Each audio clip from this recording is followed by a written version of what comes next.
नमस्कार, मैं हूं नवदीप शर्मा और आप देख रहे हैं न्यूज़ बीन। आज हमारे साथ मौजूद हैं यहाँ से सुदेश गोयक जी, जो पहले दिन से ही रेसलर्स के साथ में यहाँ पर मंच पे मौजूद रही। मैडम, कल के अगर हम बात करें तो क्या तीखी नोकझोंक इतनी कैसे हो जाती है? क्या जो गद्दे हैं पहलवानों का सिर्फ गद्दों पे ही सोने का हक है, जो ये जनता पूछती हुई नजर आ रही? देखिए, गद्दों की बात नहीं है। हमारे पहलवान तो जमीन में सो रहे हैं इतने दिनों से। लेकिन कल जो बारिश हुई थी, वहाँ जो उन्होंने बिछा रखा था नीचे सोने का, वो सारा भीग गया था। इसलिए खिलाड़ियों ने फोल्डिंग चारपाई मंगवाई थी। और फोल्डिंग चारपाई जब वो टेम्पो से उतार रहे थे, पुलिस वालों ने जबरदस्ती की। पुलिस वाले वापस गाड़ी में डाल रहे थे, खिलाड़ी उतार रहे थे। और पुलिस वालों ने जो घटिया हरकत की है, वो बहुत ही, देश कभी उसको माफ नहीं करेगा।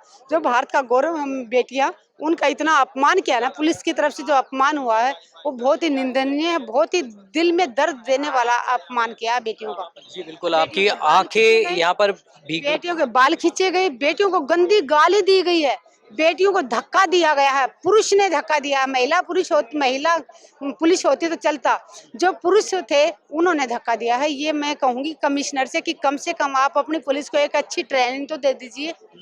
कहाँ लिखा है कि एक पुलिस वाला किसी महिला को छुएगा, महिला को टच करेगा, महिला के बाल खींचेगा या इतनी गंदी गाली देगा? पुलिस कमिश्नर अपना काम ढंग से नहीं कर रहे हैं। पुलिस कमिश्नर से एक अपील की थी कि जिस पे आरोप लगे हैं उसकी निष्पक्ष जांच कराएं। आरोप सिद्ध होते ही उनको सलाखों के पीछे भेजें। उनको तो, जो आरोपी है, जो बलात्कारी है, उसको तो कमिश्नर गिरफ्तार करवा नहीं रहे हैं। उल्टा जो जिन बेटियों ने आरोप लगाया, जो पीड़िता है, उनके ऊपर पुलिस से लाठियां बरसवा रहे हैं, उनके भाइयों का सिर फुड़वा रहे हैं। कल 2 भाइयों का सिर फूट गया यहाँ पे। एक भाई को बहुत सारी गर्दन में चोट आई है, वो गर्दन इधर उधर भी नहीं कर पा रहा है। बेटियों का जो अपमान हुआ, वो बेटियां कभी भूल नहीं सकती। बेटियों ने कभी सोचा नहीं था कि हमारे देश की पुलिस, जिन बेटियों ने देश का मान सम्मान बढ़ाया, कभी तो उनको पद्म भूषण देते हैं, सम्मान करते हैं, और उन्हीं पे पुलिस हमला करते हैं, पुलिस उनको गालियां देती है। ये देश कहाँ जा रहा है? हमारा किस दिशा में जा रहा है? क्यों नहीं एक अपराधी को बचाने के लिए कमिश्नर चुप बैठे हैं? एक अपराधी को बचाने के लिए देश के प्रधानमंत्री चुप बैठे हैं, देश की बड़ी बड़ी दिग्गज नेताएं चुप बैठी हैं। स्मृति ईरानी कहाँ है अभी? क्या उनको अभी बेटियां दिखाई नहीं दे रही? जिस दिन ये बेटियां गोल्ड मेडल लाती हैं, तो सारे के सारे नेता इनसे फोटो खिंचाने, सेल्फी खिंचाने इनके साथ खड़े हो जाते हैं। आज जब बेटियां के साथ अन्याय हुआ है, बेटियां न्याय की गुहार लगा रही हैं, तो कोई इनका साथ देने वाला नहीं है। तो ये देश का दुर्भाग्य कहूंगी। और बेटियों का तरफ ध्यान दीजिए। ये बेटियां कोई ऐसे नहीं है। कभी आप लोग बोल रहे कि कोई राजनीति कर रहे हैं, झूठा आरोप। क्या आपको लगता है वर्ल्ड में खेलने वाली बच्चियां क्या झूठ बोलेंगी? इनको क्या राजनीति की जरूरत है? इनके इतना बड़े नॉन चेहरे हैं, कोई भी पार्टी इनको भाग भाग के टिकट दे देंगी। तो इनको राजनीति करने के लिए यहाँ सड़कों पे बैठने आने की जरूरत नहीं है। कोई भी पार्टी खुद इनके घर आके इनको टिकट दे के जाएगी। वो बात करते हैं एक ही जाति की महिलाएं बैठी हैं, एक ही राज्य की बैठी हैं। जब देश के लिए मेडल लाते तो सारे देश का नाम रोशन करते। तो आज उन बेटियों ने आपके ऊपर आरोप लगाए हैं, तो आप उनका मुंह बंद करने के लिए, अपने गुनाहों को छिपाने के लिए उनको एक राज्य में बांटना चाहते हैं, एक जाति में बांटना चाहते हैं। कुछ दिन पहले आपने देखा कि यहाँ पर जो है राजनेताओं का भी समर्थन मिला और वहीं समाज से भी यहाँ पर देखे। अभी स्वाति मालवाल भी रात से यहाँ पर मौजूद हैं और अभी भी वो मुखातिब भी हुई, तो क्या उनसे मिला? क्योंकि पुलिस ने कहीं ना कहीं उन्हें भी डिटेन किया था। जब खिलाड़ी यहाँ पे बैठे तो खिलाड़ियों ने पूरे देश से अपील की थी कि आप आइए, हमारा साथ दीजिए। जो भी लोग यहाँ आते हैं, पूरा देश के लोग यहाँ समर्थन करने आते हैं। तो उसमें कोई किसी पार्टी से जुड़ा हुआ, कोई किसी संगठन से जुड़ा हुआ, कोई किसी संगठन से जुड़ा हुआ। तो वो मायने नहीं रखता कि वो किस पार्टी से जुड़ा है, किस संगठन से जुड़ा है।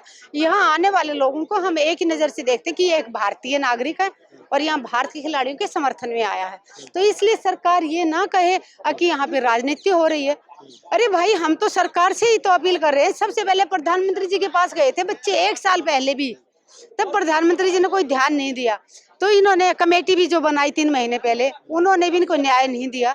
मजबूरी में होके बच्चे यहाँ आए हैं और न्याय तुम दे नहीं पा रहे हो। सरकार में बैठे लोग, बच्चे यहाँ आके न्याय की गुहार लगा रहे हैं, देशवासी इनका समर्थन करने आ रहे हैं।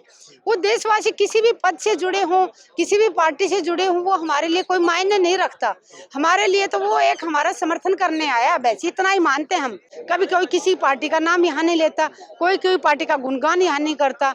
हम बीजेपी के कोई गालियां गालियां नहीं देते। हम ये कहते हैं ब्रिजभूषण गुनहगार है तो उसको सजा दो। हम यहाँ किसी बीजेपी पार्टी का भी विरोध करने के लिए नहीं बैठे हैं, ना हमने किया है।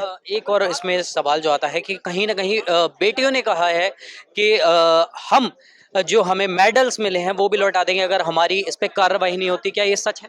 ये बिल्कुल सच है। बेटियों ने कहा है कि कोई भी पद और कोई भी पदक हमारे सम्मान से बड़ा नहीं होता। अगर बेटियों की इज्जत लूटते रहेंगे तो वो पद और वो पदक किस काम के? मातृ शक्ति के लिए या पुरुषों के लिए भी सबसे बड़ा सम्मान अपनी इज्जत होती है। अगर हम अपने चरित्र को, अपनी इज्जत को नहीं संभाल के रख सकते, अपनी इज्जत को नहीं बचा सकते, तो कोई पद और कोई पदक हमें कोई मायने नहीं रखता अपने लिए। ठीक है, तो इसलिए ये जो कल जो मामला हुआ और इतनी तीखी नोकझोंक हो गई कि आपने कहा कि उन पर हाथ तक उठाया गया, तो क्या लगता है कि इसके ऊपर जो कार्यवाही जल्द से जल्द होनी चाहिए? आपने इसकी शिकायत किस किस को अभी तक सौंपी है और किसको इसका इत्तला किया था? बजरंग पुनिया ने शिकायत की है, पुलिस को भी लिखित में दिया है, और अभी जो स्वाति महिवाल आई हैं उनको भी उन्होंने लिखित में अपने सारे बयान रिकॉर्ड भी किए हैं और लिखित में पेज पे भी लिख के दिए हैं। तो स्वाति महिवाल भी इस पे कार्रवाई करवाएगी। तो जो बच्चों के साथ घटना घटी वो सारी उन्होंने रिकॉर्ड करवा दी है, लिखित में भी दी है और फोन में भी रिकॉर्ड की है। तो देखिए, जो बेटियां एक न्याय मांगने आई थी वो न्याय तो मिला नहीं है, ऊपर से इनके ऊपर और कुछ ना कुछ होता जा रहा है।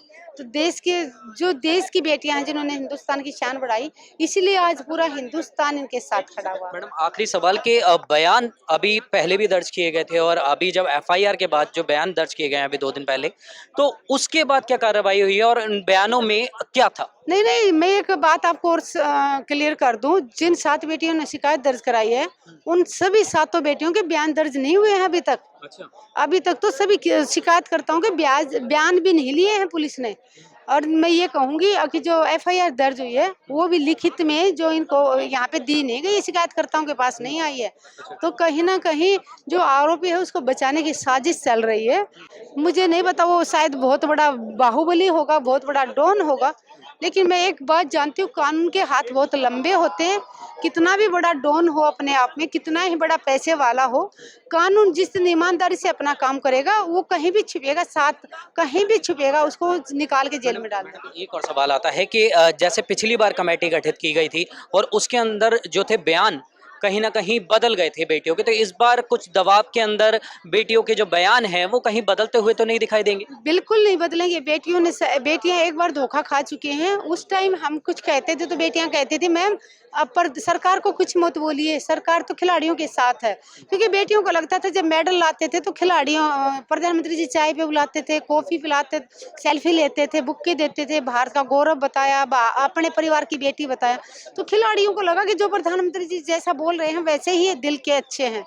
लेकिन जब 3 महीने के बाद इनको धोखा खाना पड़ा सरकार के वादों से, सरकार की कथनी और करने का फर्क समझ में आया, तो अब खिलाड़ियों ने ठान लिया कि जब तक गुनहगार को सजा नहीं मिल जाती, गिरफ्तारी नहीं हो जाती, खिलाड़ी यहाँ से नहीं जाएंगे।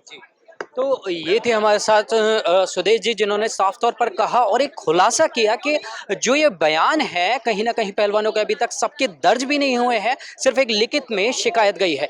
न्यूज़ बीन के लिए नवदीप शर्मा की रिपोर्ट, दिल्ली।